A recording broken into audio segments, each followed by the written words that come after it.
विद्यार्थी मित्रों આજના લેक्चરમાં આપનું સ્વાગત છે। આજનો લેક્ચર છે આપણો ધોરણ 10 ગણિત બેઝિક ગણિતનો ગાલા એસાઇનમેન્ટના સોલ્યુશનનો પેપર નંબર 4 જેમાં 51માં દાખલાથી 54માં દાખલાનું સોલ્યુશન લાવીએ। તો દાખલા નંબર 51માં પહેલા તો આપણને શું કીધેલું છે કે ગેરહાજર દિવસની સંખ્યાનો મધ્યક શોધવાનું કીધેલો છે। ગેરહાજર દિવસોની સંખ્યા વર્ગમાં આપેલી છે અને વિદ્યાર્થીઓની સંખ્યા એફઆઈ એટલે કે આવૃત્તિમાં આપેલી છે। તો સૌ પ્રથમ જોઈએ વર્ગ 0 થી 6, 6 થી 10, 10 થી 14, 14 થી 22, 20 થી 14 થી 20, 20 થી 28, 28 થી 38, 38 થી 40। વર્ગોની વર્ગ લંબાઈ સમાન નથી, વર્ગોની વર્ગ લંબાઈ સમાન નથી માટે આ યુઆઈ થી નહીં થાય, દાખલો ડીઆઈ થી સરળતાથી થઈ જશે, એટલા માટે આપણે ડીઆઈ થી ગણીશું। પહેલા તો એફઆઈનો સરવાળો 11 ને 10 21, 21 ને 7 28, 28 ને 4 32, 32 ને 4 36, 36 ને 3 39 અને 39 અને 1 40। તો એફઆઈનો સરવાળો મળ્યો 40। મધ્ય કિંમત 0 થી 6 એની મધ્ય કિંમત શોધવી હોય તો 0 અને 6 નો સરવાળો કરવાનો અને ભાગ્યા 2। તો 0 અને 6 નો સરવાળો 6, 6 ના અડધા થાય 3। 6 અને 10 નો સરવાળો 16, 16 ના અડધા થાય 8। 10 અને 14 24, 10 અને 14 24, 24 ના અડધા થશે 12। 14 અને 20 34, 34 ના અડધા થાય 17। 20 અને 28 48, 48 ના અડધા થશે 24। 28 અને 38 એનું ટોટલ થશે 66, એના થશે 33। 38 અને 40 હવે આ બંનેની વચ્ચેથી એક જ સંખ્યા આવે 39। તો વર્ગ લંબાઈ સમાન નથી એટલા માટે બધાની ગણતરી કરીને મધ્ય કિંમત લખવી પડી। હવે ડીઆઈ માટે આપણે પહેલાં તો એ ધારવો પડશે। તો 17 ને આપણે શું ધારી લઈએ? એ ધારેલ મધ્યક। 3 માંથી 17 બાદ કરીએ -14, 8 માંથી 17 બાદ કરીએ તો 17 માંથી 8 જાય તો 9, 12 માંથી 17 બાદ કરીએ 5 કેવા માઇનસ, 17 માંથી 17 જાય તો 0, 24 માંથી 17 બાદ કરીએ 7, 33 માંથી 17 બાદ કરીએ 16, 39 માંથી 17 બાદ કરીએ તો 9 માંથી 7 જાય તો 2, 3 માંથી 1 જાય તો પણ 2।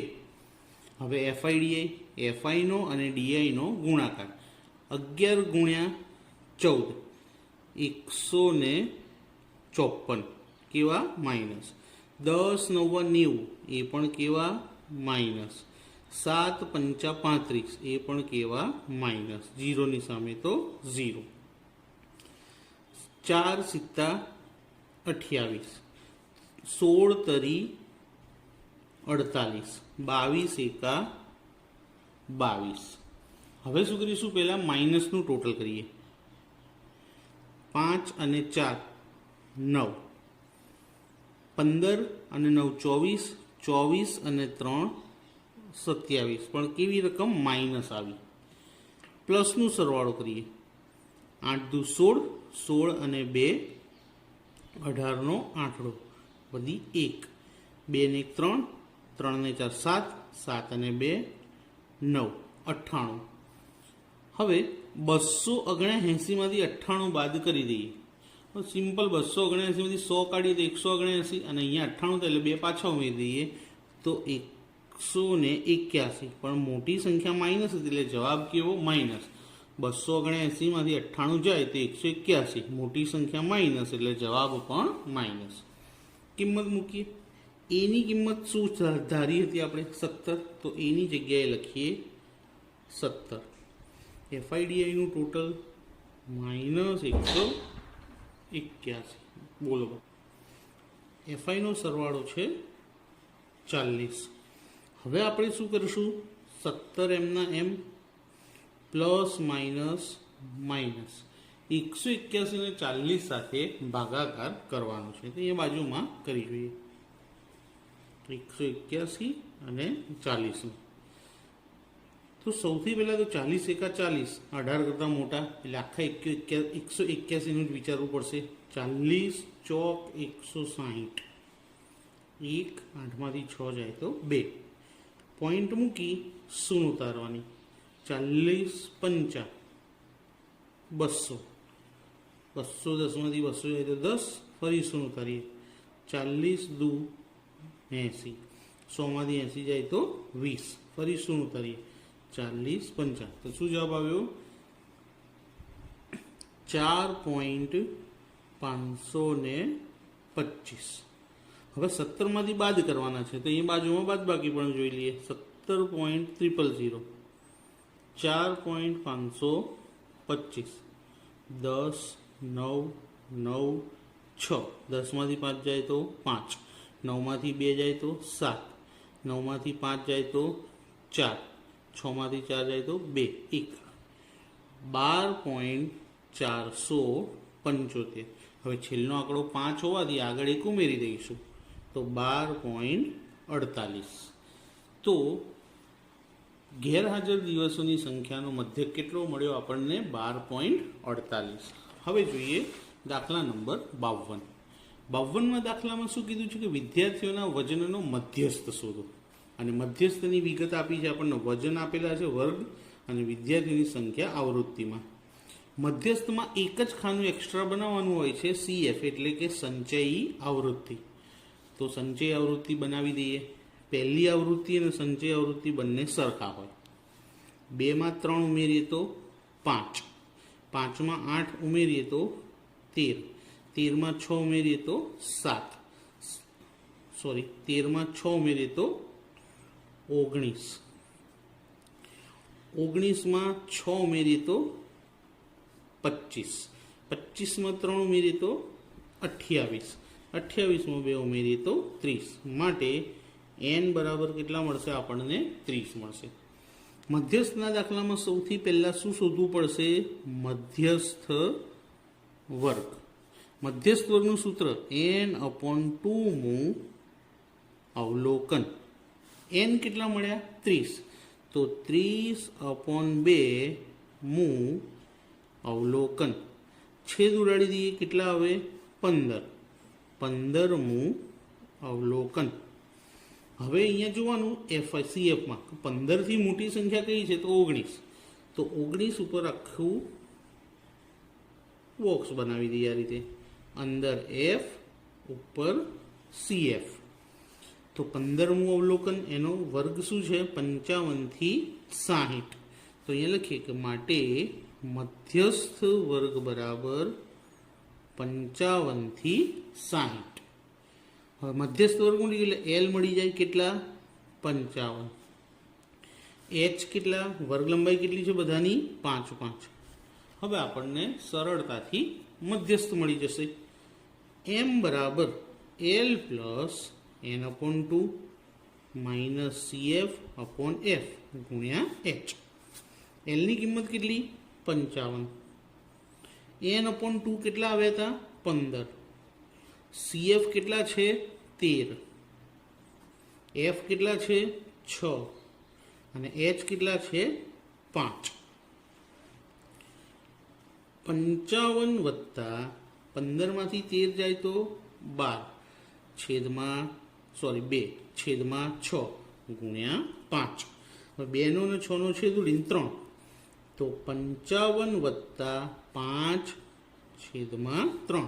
હવે ભાગાકાર કરવો પડશે. તો ભાગાકાર કરીએ. કોનો? 5નો અને 3નો. અહીંયા બાજુમાં 5 અને 3.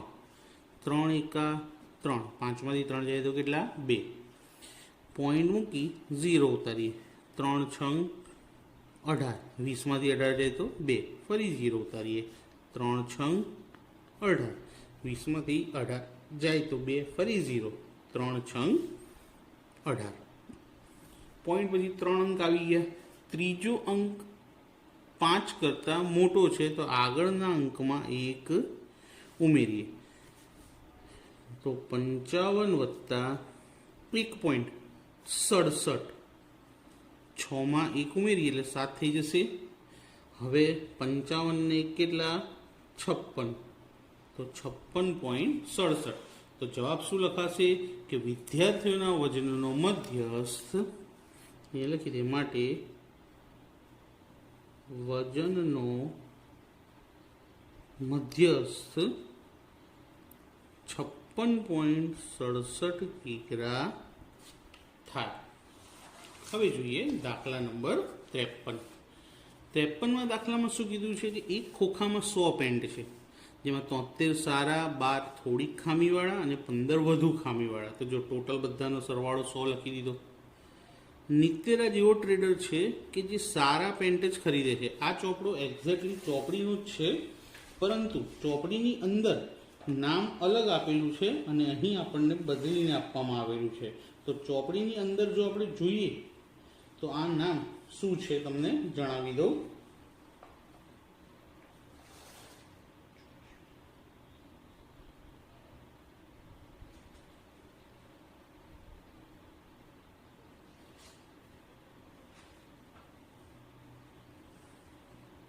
તો ચોપડીમાં આવો જ દાખલો એક સુજાતા નામથી છે, ઉદાહરણનો 12મા નંબરનો. એમાં અહીંયા આગળ નામ બદલી અને રકમ બદલી છે, બાકી કોઈ ફરક છે નહીં. તો અહીંયા આગળ સૌથી પહેલાં તો 100 પેન્ટ એટલે n બરાબર 100 થઈ ગયા. ત્યારબાદ શું કીધું છે કે નિત્યરાજ એવો ટ્રેડર છે કે જે સારા પેન્ટ જ ખરીદે છે. તો ઘટના એ બરાબર શું આવશે કે નિત્યરાજ પેન્ટ ખરીદશે. નિત્યરાજ પેન્ટ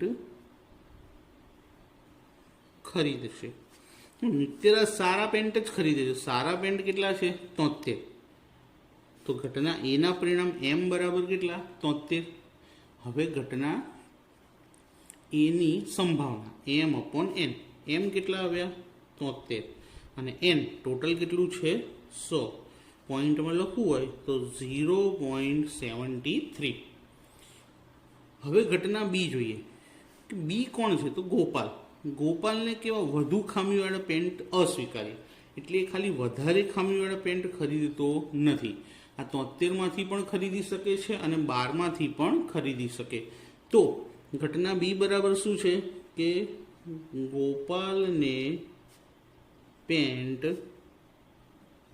સ્વીકાર્ય હોય. આવું તમે અહીંયા પણ લખી શકો, નિત્યરાજમાં પણ ખરીદશે લખશો તો પણ ચાલશે. ઘટના બીના પરિણામ તો ગોપાલ ખાલી વધુ ખામીવાળા એટલે કે આ 15માંથી નહીં ખરીદે, 73માંથી પણ ખરીદી શકે ને 12માંથી પણ. તો 73 + 12.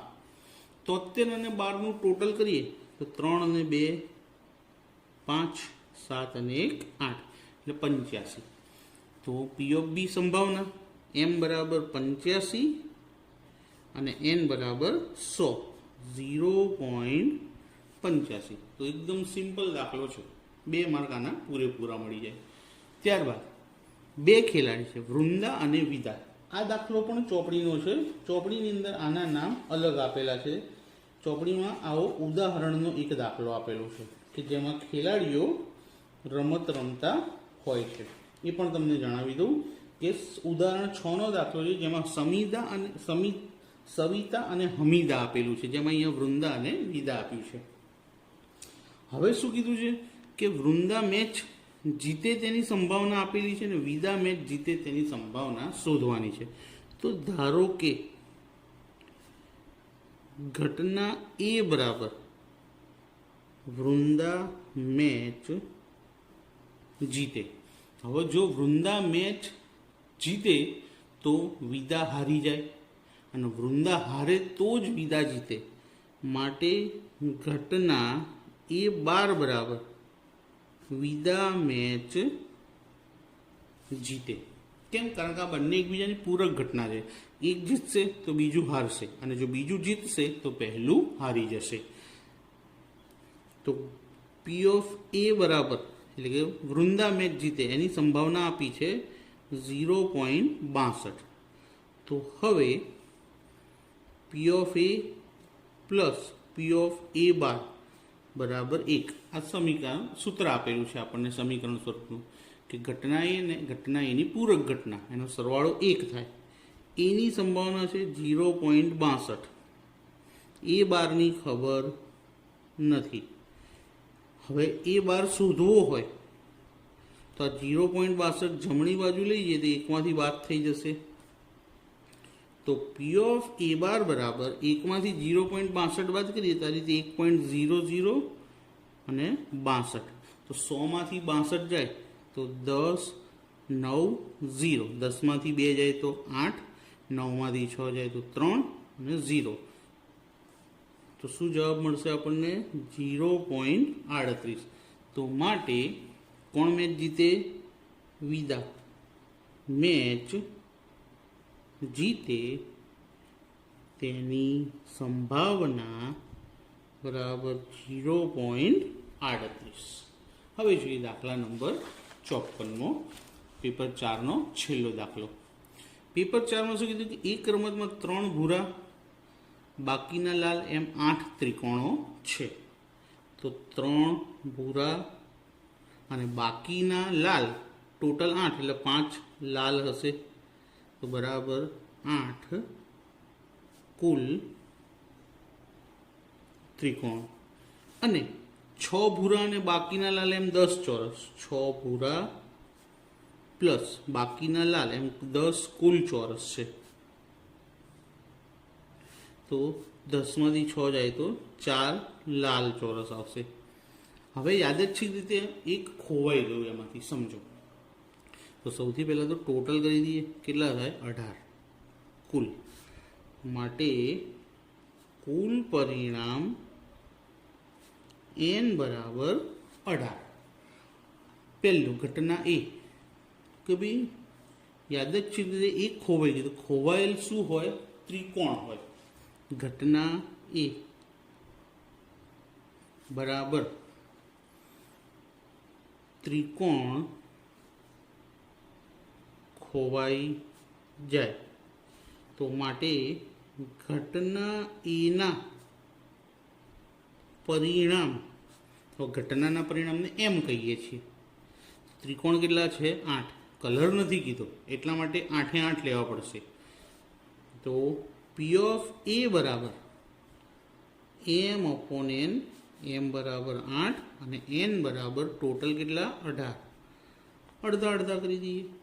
4 અને આના અડધા 9. તો 4 અપોન 9. ત્યારબાદ ઘટના બી. ઘટના બીમાં બીજું શું કીધું છે? તો ભૂરા રંગનો ચોરસ ખોવાઈ જાય. ઘટના બીમાં લખીએ કે ભૂરા રંગનો ચોરસ ખોવાઈ જાય. હવે ભૂરા રંગના ચોરસ કેટલા છે? 6. તો માટે ઘટના બીના પરિણામ m બરાબર 6. હવે પી ઓફ બી સંભાવના શોધી લઈએ. m upon n. m કેટલા મળ્યા? 6. અને કુલ તો અહીંયા 18, તો અહીંયા પણ 18 જ રહેશે કારણ કે કુલ પરિણામ આપણા 18 છે. અડધા કરી દઈએ, કાં તો 6 તરી 18, 1/3. હવે લખીએ ઘટના સી. ત્રીજું શું છે? ચોરસ. તો ચોરસ ખોવાઈ જાય છે કે ચોરસ ખોવાઈ જાય. માટે ઘટના સીના પરિણામ એમ બરાબર, હવે ચોરસ કયું છે કીધું નથી માટે 10 ચોરસ વિચારવા પડશે. તો એમ બરાબર કેટલા લઈશું? 10. પી ઓફ સી બરાબર એમ અપોન એન. એમ કેટલા? 10. એન કેટલા? 18. અડધા 5 અને 9. તો 5/9. છેલ્લી ઘટના ડી. છેલ્લામાં શું ખોવાયું કીધું છે? લાલ રંગનો ત્રિકોણ. તો લાલ ત્રિકોણ કેટલા છે? 5. તો છેલ્લે કે લાલ રંગનો ત્રિકોણ ખોવાઈ જાય. ઘટના ડીના પરિણામ એમ બરાબર કેટલા હતા? લાલ રંગના ત્રિકોણ 5.